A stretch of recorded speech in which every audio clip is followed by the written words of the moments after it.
की व्यवस्था आप अपनी बनावे। सूर्यवंश में राजा हुए एक अम्बरीश, जिन्होंने एकादशी व्रत धारण किया। एकादशी व्रत धारण करके रहते। आज भी एकादशी है। एकादशी परम वैष्णवों को अवश्य रहना चाहिए। 15 दिन में एक एकादशी आती है। अगर 15 दिन में बैठ जाओ बेटा, बैठ जाओ, बैठो बैठो बैठो बच्चे, बैठ जाओ आराम से बैठो। हाँ, प्रेम से बोलो। आप जब राधे राधे बोलते हो तो बड़े अच्छे लगते हैं। हमें पता चलता रहता कि आप कथा सुन रहे हो कि नहीं। हाँ, जोर से बोला करो। महाराज, एकादशी व्रत वैष्णव को रहना चाहिए। अगर हम रामकृष्ण को मानने वाले हैं तो हमें एकादशी व्रत रहना चाहिए। 15 दिन में एक एकादशी आती है। उस दिन अगर आप थोड़े से भूखे रह लिए तो कोई आफत नहीं आती आप पर। एक दिन अन्न छोड़ने से लाभ क्या है? एक तो आपको पद्धति के अनुसार प्राप्त होता ही है पुण्य फल, लेकिन अगर साइंटिफिक रीजन से आप देखें तो महाराज 15 दिन में एक दिन भूखे रहने से अंदर की जो ऑर्गन से, अंदर की जो मशीनरी है, उसको थोड़ा समय मिल जाता है, उनको रेस्ट मिलता है। जैसे एक साल के बाद में बड़ी बड़ी फैक्ट्रियों में, कंपनियों में मशीनें बंद रहती हैं, एक दिन छुट्टी करनी पड़ती है कर्मचारियों की। उसी प्रकार 15 दिन में एक दिन भोजन की छुट्टी, अन्न की छुट्टी करना चाहिए। उस दिन क्या लेना चाहिए? बोले फल ले लो, कोणी काम चले मरे, फल से कोणी काम चले। कमाल की बात है। कहते तो हैं कि एकादशी दिन व्रत रहते हैं। हम तो व्रत हैं, हम तो व्रत हैं, लेकिन खाते उस दिन सबसे ज्यादा हो। हाँ, उस दिन सबसे ज्यादा मिलेगा महाराज। कहते हैं कि भाई ऑयल वाली चीज मत खाओ, लेकिन नहीं, सबसे ज्यादा ऑयल वाली चीज उसी दिन खाएगी। ओ वो महाराज कुट्टू की पकौड़ियाँ, वही महाराज साबूदाने की खिचड़ी, अब तो बादाम भी छिल छिल कर महाराज। प्रेम से बोलो राधे राधे। हाय हाय हाय। उस दिन फलार रहकर रहना चाहिए। अच्छा, पंजाब में कुछ अलग प्रकार से व्रत रहा जाता है। बठिंडा में जिस जगह हमारी कथा चल रही थी, आपको क्या बतावें, हमें वो बात याद रहती है। बठिंडा में जिनके यहाँ पर कथा हो रही थी, एक माताजी ने कथा कराई थी अपने स्वयं से। उन्होंने YouTube चैनल से हमारा नंबर वगैरह, संपर्क नंबर लिया, तो बड़ा प्रेम रहा माताजी का। तो बठिंडा गए हम, पहली बार पंजाब गए। अब पंजाब में कुछ अलग प्रकार की व्यवस्था है। अब जिन्होंने माताजी ने कथा कराई थी, उन्हीं के घर में हम रुके हुए थे, ठहरे हुए थे। प्रेम से बोलो। अब एक दिन एकादशी पड़ गई माता जी। हमने कहा माता जी आप तो व्रत रहे। महाराज जी हम तो व्रत रहते, आपका अपना बताओ। कि हम तो रहते ही हैं माता जी। तो ठीक है, हम दोनों व्रत रहेंगे, बाकी सब भोजन करेंगे। बहुत सुंदर बात। अब साहब रात्रि को हमारे कक्ष में एक पंडित जी सोते हैं। तो पंडित जी उस दिन पानी रखना भूल गए, गर्मी के दिन थे सारे। हाँ, तो पानी रखना भूल गए। हमें लगी रात्रि में प्यास। हमने कहा पंडित जी को जगाएं, बेकार में परेशान होंगे, निद्रा भंग होगी। सामने ही तो रसोई है। तो हम रसोई में ही रात्रि में चले गए। रसोई का दरवाजा खुला हुआ था पहले से ही वो मैया जिनका व्रत था वो रसोई में लगी थी, फ्रिज खोलकर जो सैंडविचों को दोनों हाथों से महाराज लग रही। रात्रि के कोई 12 बज रहे होंगे। हमने कहा माता जी आपका तो व्रत था। और हमें देखकर और शक पका गई माता जी। ओ महाराज जी अब कोई बहाना नहीं बने। महाराज जी वो 12 बज गए, व्रत खत्म। हमने कहा रात को 12 बजे व्रत खत्म। ये बहुत अच्छा व्रत है आपका। तो कभी ऐसा व्रत नहीं करना चाहिए। व्रत का मतलब है एकादशी का व्रत करो तो द्वादशी के दिन परायण जरूर है। परायण द्वादशी के दिन होना चाहिए। प्रेम से बोलो। तो ऐसा। और कमाल की बात तो ये हुई, कथा भिवानी में चल रही, YouTube चैनल पर चल रही थी, और वो माताजी बैठकर सुन रही थी। हमने यही कथा सुना दी।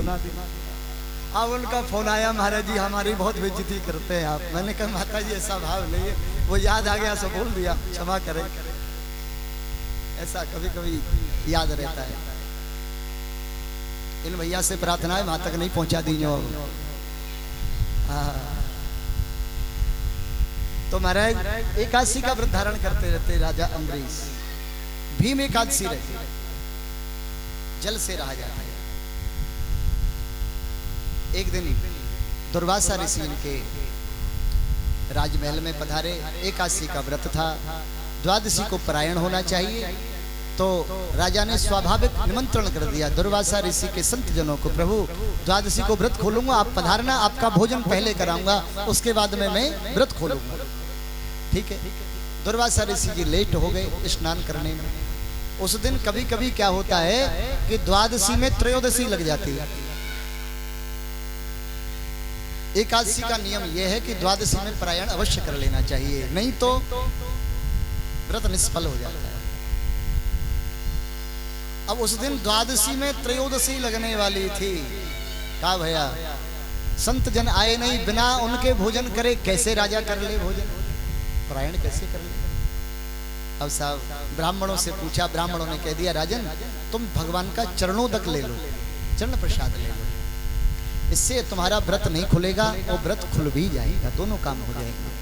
जैसे ही चरणामृत लेने ही जा रहे थे, सामने दरवाजे पर दुर्वासा ऋषि आ गए। ये दुर्वासा ऋषि बड़े क्रोधी ऋषि हैं, छोटी छोटी बात पर क्रोध कर बैठे। ओहो राजन, तुमने हमको निमंत्रण किया और हमसे पहले भोजन करके तुम जलपान कर रहा है, मूर्ख रुक, तेरा प्राणांत मैं अभी करता हूं। इतना कहा, एक राक्षसी को पैदा किया दुर्वासा ने। मारने के लिए जब राक्षसी दौड़ी, वो तो बस अम्बरीश महाराज, अम्बरीश जी ने हाथ जोड़ करके प्रार्थना करना प्रारंभ कर दिया, प्रभु आप ही रक्षा करो। जो एकादशी व्रत रहते हैं ध्यान रखिएगा, सुदर्शन जी महाराज उनकी सेवा में नित्य प्रति उपस्थित रहते हैं। सुदर्शन जी महाराज आ गए और सुदर्शन जी महाराज ने राक्षसी का अंत किया और दुर्वासा ऋषि के पीछे चक्र सुदर्शन लग गए। सुदर्शन पीछे पीछे आगे, दुर्वासा ऋषि भागे जा रहे हैं महाराज, त्रिलोकी में दौड़ करके आ गए, किसी ने रक्षा नहीं करी। अंततो गत्वा उनको अम्बरीश जी की ही शरण में आना पड़ा और अम्बरीश ऋषि ने हृदय से संत को लगा लिया। कहा प्रभु मेरा मतलब आपको कष्ट देना नहीं था, लेकिन आप क्रोध में पता नहीं क्या क्या बोल रहे थे। तब समझ में आया दुर्वासा ऋषि को एकादशी व्रत का क्या फल होता है, क्या महत्व होता है। प्रेम से बोलो राधे राधे। एकादशी जो है, एकादशी का मतलब ये नहीं केवल भूखा ही रहा जाए, नहीं नहीं, आप भूखे तो पेट रह रहे हो और दिन भर गाली एक दूसरे को पड़ोसियों को सुना रहे हो, कोई फायदा नहीं है। एकादशी का मतलब है एकादश इंद्रियों पर संयम होना। 10 इंद्रियां एक मन, इन पर संयमित तो होना ही एकादशी का फल है। महाराज श्री अम्बरीश जी महाराज की पावन कथा, उसके उपरांत में आगे चल करके इसी कुल में एक राजा हुए, राजा हरिश्चंद्र। राजा हरिश्चंद्र जी ने कभी सत्य पर कोई नहीं टाला, सत्य पर अड़िग रहे। चाहे भले ही अपने पुत्र और अपनी पत्नी को काशी के बीच चौराहे पर बेचना पड़ गया, लेकिन सत्य से नहीं डिगे। इस बात से प्रसन्न होकर के भगवान श्री हरि ने इनको दर्शन दिए। इनके पुत्र हुए रोहितास, इन्होंने भी सत्य पर चलने का संकल्प लिया, लेकिन नाम हरिश्चंद्र राजा का ही हुआ। इसी वंश में आगे चल करके एक राजा हुए नहुष। नहुष ने भी परम दानी भये। इसी वंश में और आगे चल करके राजा हुए अज के हुए दशरथ। दशरथ जी की 3 रानियां, संतान कोई नहीं। हाँ, 3 रानियां कौन कौन सी, कोई नाम बताए, एक एक करके बताओ। कौशल्या, सुमित्रा, ये कई बहुत सुंदर, आप सत्संगी हैं, प्रेम से बोलो राधे राधे। 3 रानियां हैं, संतान नहीं है। अब ध्यान दीजिएगा, गोस्वामी तुलसीदास जी महाराज की पावन रामचरितमानस में हम प्रवेश कर रहे हैं, आप भाव श्रद्धा से गाइए। मंगल भवन अमंगल हारी, प्रभु सुदशरथ अजर बिहारी। राम सिया राम जय जय राम। राम सिया राम जय जय राम। सीताराम चरित अति पावन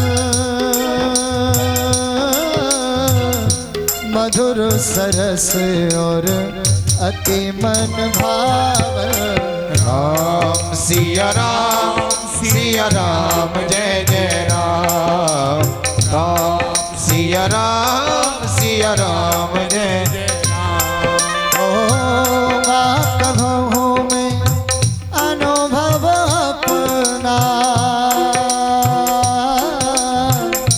बिन हरि भजन जगत सब सपना। राम सिया राम जय जय राम।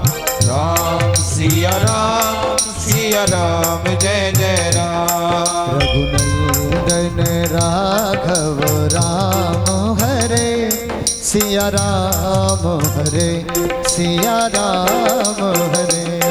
रघुनंदन राघव राम हरे सिया राम हरे सिया राम हरे।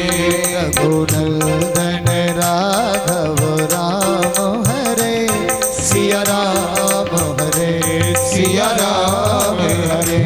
रघुनंदन राघव राम हरे सिया राम हरे सिया राम हरे। अरे सभी गाइए, मिल करके गाइए, राम जी के चरित्र में चल रहे हैं भाई। रघुनंदन राघव राम हरे सिया राम हरे सिया राम हरे। रघुनंदन राघव राम हरे सिया राम हरे सिया राम हरे। सिया राम हरे सिया राम हरे सिया राम हरे सिया राम हरे। सिया राम हरे सिया राम हरे सिया राम हरे सिया राम हरे। रघुनंदन राघव राम हरे सिया राम हरे सिया राम हरे। रघुनंदन राघव राम हरे सिया राम हरे सिया राम हरे। रघुनंदन राघव राम हरे सिया राम हरे सिया राम हरे। सिया राम हरे सिया राम हरे सिया राम हरे सिया राम हरे। सिया राम हरे सिया राम हरे सिया राम हरे सिया राम बोलो श्री सीताराम जी महाराज की। जय हो। 3 रानियां हैं राजा